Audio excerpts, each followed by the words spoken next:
Expect the best used car deals guaranteed. Visit arnoldclark.com.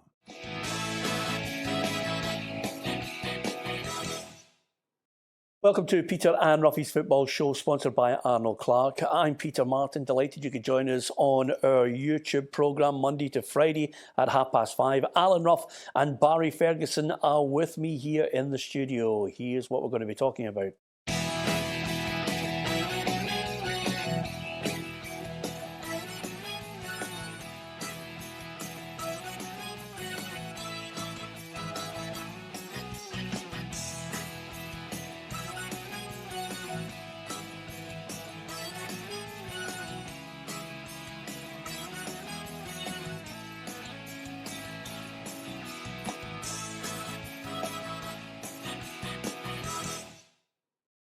There's lots of things to discuss on the programme tonight. Of course, Roughie and Barry will get their teeth into some great goals. Some goals aplenty from Scotland's top two teams.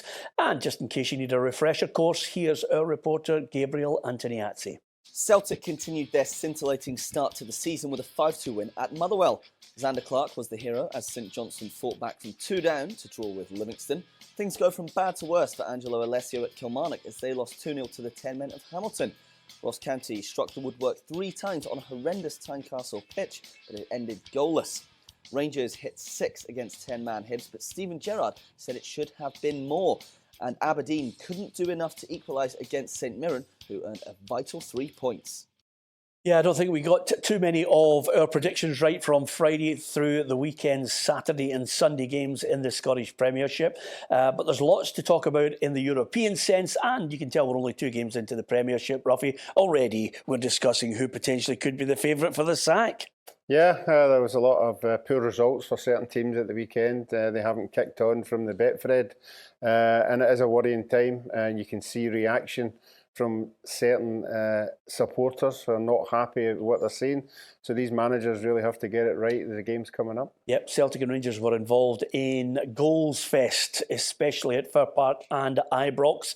Celtic hit 5, Rangers hit 6 against Hibs. Of course, they'll be turning their attention to European Football Champions League qualifier and Europa League for Rangers on the Thursday. Well, as it gets ever closer to that return leg against Cluj, Celtic manager Neil Lennon, first of all, discussed, well, he didn't want to really discuss the potential signing of Greg Taylor from Kilmarnock. I'm not going to talk about a player if he's contracted to another club. I mean, I can't control media speculation, and I can't control players being linked with us and players leaving the club. You know, I'll only speak when they maybe sat here, you know, in front of me. I think it's very unfair on any player to talk about them in their contracted to another club. Well, I have to say, Barry Ferguson, he got a little bit prickly with me after the Motherwell Celtic game when I suggested to him that maybe Bolin Goalie was finding it tough to settle in at Celtic. He was having none of it and defended him. But I think he's defending him at the moment until he gets the left back that he wants. Well, Lenny brought him in, so obviously he is going to defend a player that he spent, I think it was £3 million on him. It's going to take the guy time to settle. There's no doubt about that. It's a new league. A lot of players get shocked at the pace of Scottish football, so the guy's going to take a bit of time to settle. But I do think in the back of Lenny's mind, he will still want to bring in a couple of defenders, because going forward, they look like they're going to score goals. There's no doubt about that. It's at the back, they're a bit suspect at times. Yeah, there's speculation today in the morning papers about Zenit St Petersburg looking for James Forrest. I don't think the Celtic manager's having any of it. Well, he's another one, you know, that we don't want to go. You know, he's a big player, big goal scorer in games. He's been here a long, long time.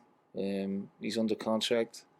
It doesn't surprise me, or there's no confirmation of that. It's just speculation, but it doesn't surprise me. However, from my point of view, we want James here, and you know he's happy here as well. I think if he's going to let anyone go, probably the last one that could potentially go out the door for me, Roughie, is maybe looking at Scott Sinclair. But he's keen to emphasise he wants to keep everybody now and then add to it. Yeah, but I think Scott Sinclair's body language hasn't been as it should be. I don't think he's been in and out of the side. He's not a regular now. We saw what he could do in the first season he came and the second season as well. He still scores goals. But I don't know if the boy would want to go back to England. I think, maybe he feels as if he's done his time up here and he wants to move on. Yeah, okay. There's all sorts of speculation about who's going to drop the most points. We'll discuss Rangers stats in a moment, Barry, but Celtic, 6 draws last season, 5 defeats, 77 goals scored. You know, I look at Celtic and Rangers and I don't see them replicating that this season. Both outfits look as if they're up for just racking up the wins.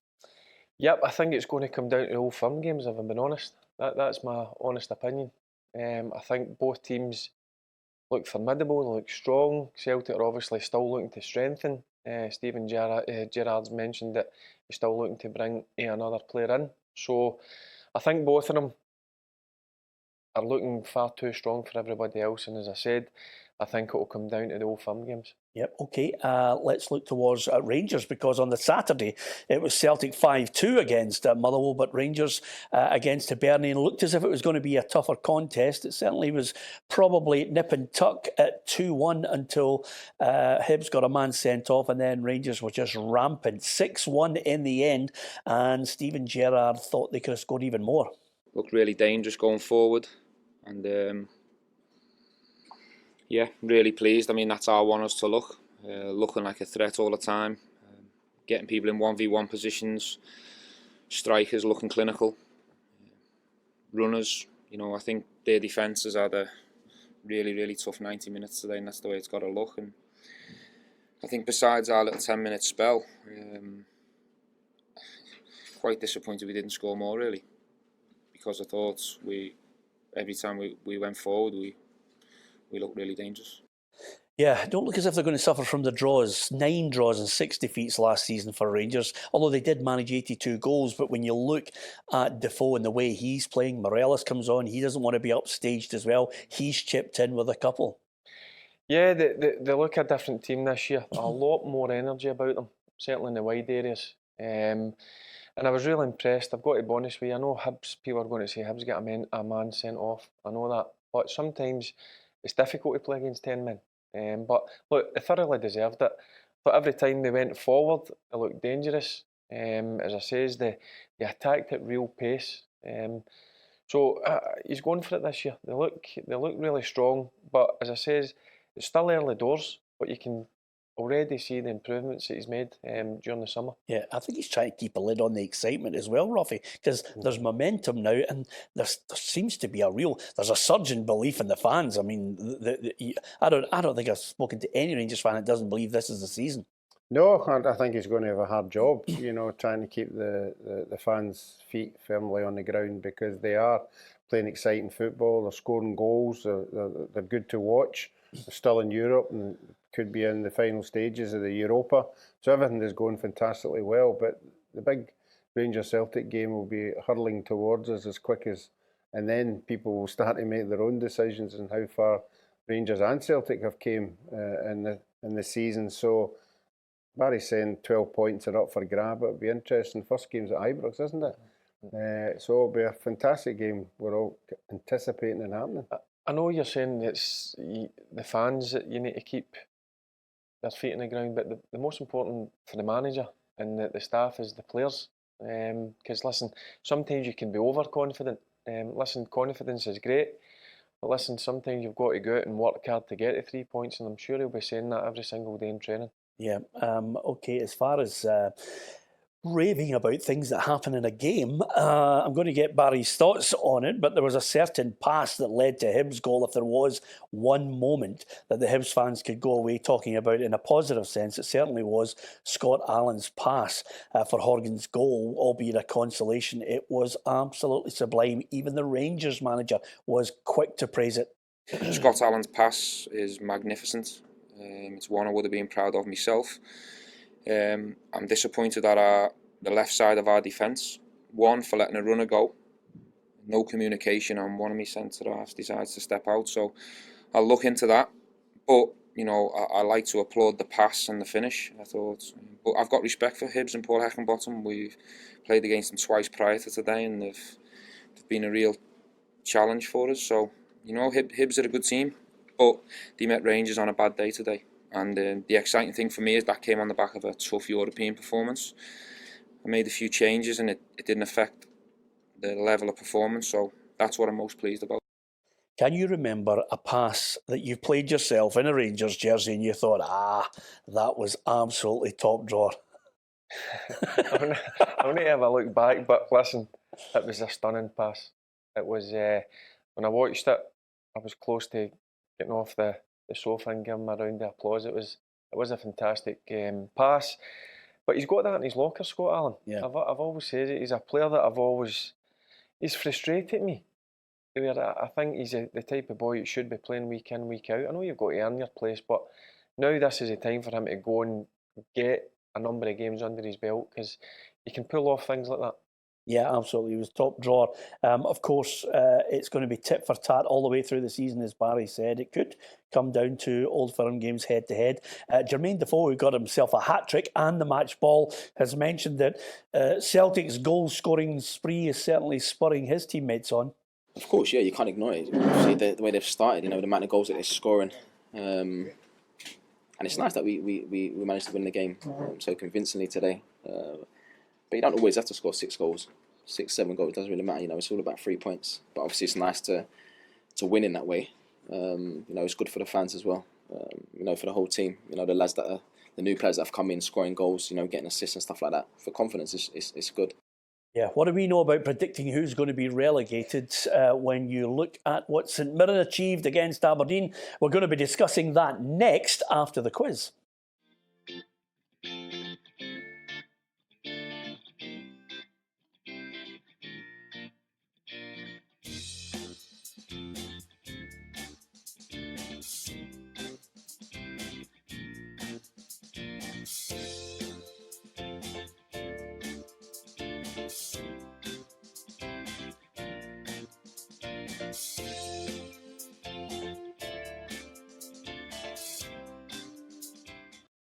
Just that look on Roughie's face there, Barry, when he was going through all the points there, and the word I was looking for was glaikit. Yeah, there was a real puzzled look in his face there.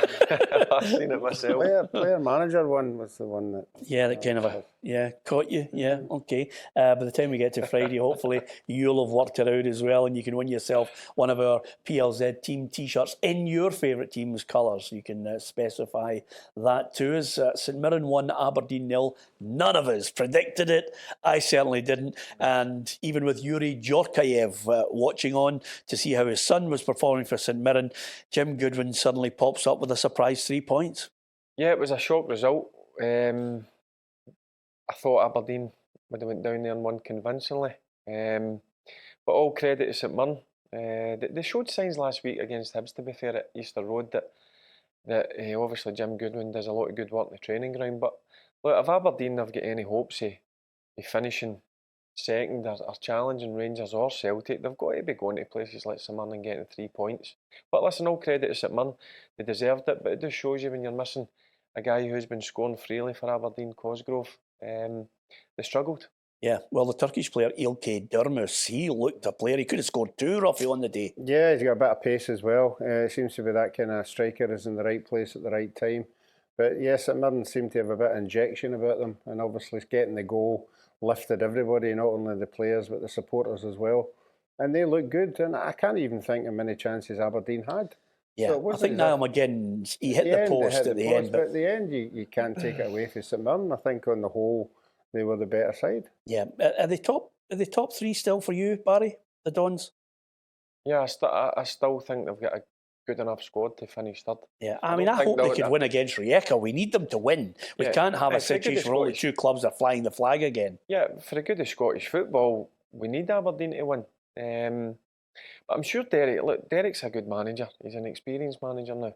So he'll be expecting to get a major response for the team on Thursday. And listen, if they can play at the level that we're used to seeing them, they can get through. Yeah. Did anyone else tip St Mirren for the draw, or was it just me? Just you. Just me, We okay. haven't decided yet. We're waiting till the transfer window closes. You've just jumped in. Yeah, I've jumped in with both of you. But listen, apologies to Saints fans, and I know more than a few of them will be having a word with me. But nevertheless, it's a good start for Jim Goodwin there with that 3 points that nobody, I think, expected them to take. What about the Jambos? Booed off, Roughie. Booed off by the fans. There is a growing unrest there, and I think Craig Levein senses it. Yeah, and I think he sensed it at the end of the season, and I think the supporters were prepared to give him a wee bit of time, but it doesn't seem to have materialised. They don't like the style of football. Obviously, with Stephen Naismith went off at half time, you could see, things were lacking. They started playing up to the big boy up front, and I know he was a surprise package last year, but he's not a surprise package now. They're just teaming up on him. He's not as potent as he was last year. I just think that the Hearts midfield's they're not complementing each other. They're doing their own wee bit. And at the back, teams are getting chances against them. And all credit to Ross County. I thought they were very, very good. Yeah, I'll tell you one thing. If you were Craig Levein, you'd be an angry manager. They've allowed Tynecastle to be used for a concert for the Philharmonic Orchestra and thousands of people to sit on the stage and on the park. Look at the state of the pitch. They spent £1 million on that last season. Yeah, you just took your words out of my mouth. I mean, it's £1 million wasted. I mean, look at the state of that. I mean, the surface, when they did spend that money, it was like a bowling green. And now the players are expected to go out and play in that kind of surface. It's disappointing. I'm sure the players will be disappointed in that, as I says. But look, if you look at it, it is a waste of £1 million. Yeah, and worse to follow today, Craig Wighton looks as if the hitman for Hearts. I mean, he's had a torrid time, but he is going to be out for a lengthy period again with an injury. Yeah, there was signs last year, given a chance to play in a big side and score goals. He looked as if he'd matured a lot, but obviously these injuries just keep setting him back. Okay, I did tell you it was going to be a draw, St Johnstone against Livingston. I just didn't think there would be goals. To be fair, Livingston are, they're what I call your Ronseal team. It does exactly what it says on the tin. Livingston will launch the ball, they'll cause you all sorts of problems, which they did manage to do. But fair play to St Johnstone, they fought back. Yeah, look, I don't mind Livingston. They've got a game plan and a stick to do it really well. So if it works, why change? I did think they would have went up there and won the game, but listen, that'll give St Johnstone a bit of confidence coming back. I know Livy missed a penalty near the end, yeah, but to come away for a point, playing well, surely that'll give the St Johnstone players a bit of confidence. Yeah, I know some people have suggested Tommy Wright could be one of the managers, the favourites for the sack. I mean, we've already got Angelo Alessio, Craig Levein, Tommy Wright in the mix. I don't see Tommy Wright being in the mix for that, Roughie. I don't think so, not coming from St Johnstone. I can see he's been going to get a wee bit annoyed, with the demands that he's putting on the board. He wants more players in, better players in, lost Stevie May. So he'll be annoyed, but I think he likes where he is at St Johnstone, and they always seem to come good at some stage, whether it's the start, the middle of the season or the end. Yeah, just another little point. Barry Hamilton 2, Kilmarnock 0. If we're talking about a team that's completely forgotten everything that they were taught under Steve Clarke, it's Kelly. Yeah, it's what can you say? It's predominantly the same group of players. They had a fantastic 2 years under Stevie Clarke, and I don't know what's going on there. It's strange. As I say, I think Kilmarnock, I really like a lot of their players. But a new manager comes in, he might have a different style. I just think Kilmarnock were suited to making teams work hard, difficult to break down, and now they're a bit wide open under the new manager. So it'll be a worry for not just the players, but the supporters, because they've been used to decent success the last couple of years. Yeah, absolutely. Here's how the Premier League table looks after 2 games, and as you can see, the top end of that Premier League table has certainly got a familiar look with Celtic and Rangers there. The bottom end, Kilmarnock are there with St Johnstone, Motherwell and Hearts, although dare I say it, Roughie, despite that 5-2 defeat, Motherwell played some lovely football, and I think they'll be well away from the bottom end. I still think they're going to finish in the top 6, 4th for me. Yeah, if you take Rangers and Celtic out of the equation, and the way the other teams are playing, I would say Motherwell are the better of the rest, and they have certainly got good players in there. Yep. Okay. How do you think you fared in the predictor, Roughie? I think I only had 2 correct scores. That was, I think, the old firm. Yeah, Rangers and Celtic to win, Barry, for yourself. Don't worry, he didn't give it the That's exact right, I was a correct wee bit score. worried No, that they he couldn't go. predicted they would win. That's about it. It's a bad day. But I've had a poor couple of weeks. Let's be honest. Yeah. I'll need to get a grip of myself. Yep, absolutely. Let's have a look at the old predictor to see how it's going after. Oh, he's already opening up a 5-point lead. This has got a familiar look about it, Roughie. I'm happy to be second. I'm just happy to be there. I'm really disappointed that Roughie's in front of me. Yeah. I'll need to sort it out, but I'm sure I will. Yep, I have a feeling that you will, Barry. But the end of the season will determine who's paying for the meal. Okay, don't forget you can subscribe to our YouTube channel. Give us your thoughts on your favourite team, Scottish football, let's hope. Throughout this week, we're talking about successful Scottish teams in European competition. We'll look in greater detail at Celtic against Cluj tomorrow night. And, of course, Aberdeen and Rangers, more to follow. Don't forget, Peter and Ruffy's Football Show. You can follow us on our YouTube. Subscribe to it. You'll get all the latest news, of course, on our app and our website. From Roughie, from Barry, and from myself, Peter Martin, thank you very much for watching us.